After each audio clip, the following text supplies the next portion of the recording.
سوال ہم گاؤں میں رہتے ہیں، ہمارے آباؤ اجداد نے مسجد تعمیر کی، لیکن اب ہمیں مسائل کا سامنا ہو رہا ہے۔ سب سے بڑا مسئلہ پردہ کا ہے، کیونکہ جب مہمان آ جائے نماز پڑھنے کے لیے تبلیغی جماعت آ جائے، کیونکہ ساتھ گھر ہیں اور عورتیں اپنے جانوروں کی دیکھ بھال کرنی ہوتی ہے، اس لیے پردہ کا مسئلہ بنتا ہے۔ اور دوسرا راستے میں گزرنے کا مسئلہ ہے۔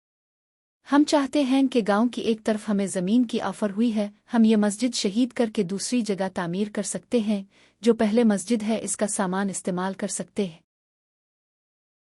واضح رہے کہ جو جگہ ایک بار مسجد بن جائے تو وہ قیامت تک کے لیے مسجد ہی کے حکم میں ہوتی ہے، اس کو شہید کرنا اور دوسری جگہ منتقل کرنا جائز نہیں ہے۔ صورت مسئلہ میں مذکورہ مسجد کو شہید کرنا جائز نہیں ہے۔ اپنے گھر کی خواتین کو پردے کا پابند بنائیں اور اپنے گھروں کی چاردیواری لگائیں، گھروں کے دروازے مسجد کی سمت نہ رکھیں۔ اگر مسجد کے قریب میں رہ کر پردہ وغیرہ کا اہتمام نہیں کروا سکتے تو اپنے گھروں کے راستے تبدیل کریں، گھروں کو دوسری جگہ منتقل کریں۔ مسجد کو شہید منتقل کرنا درست نہیں ہے۔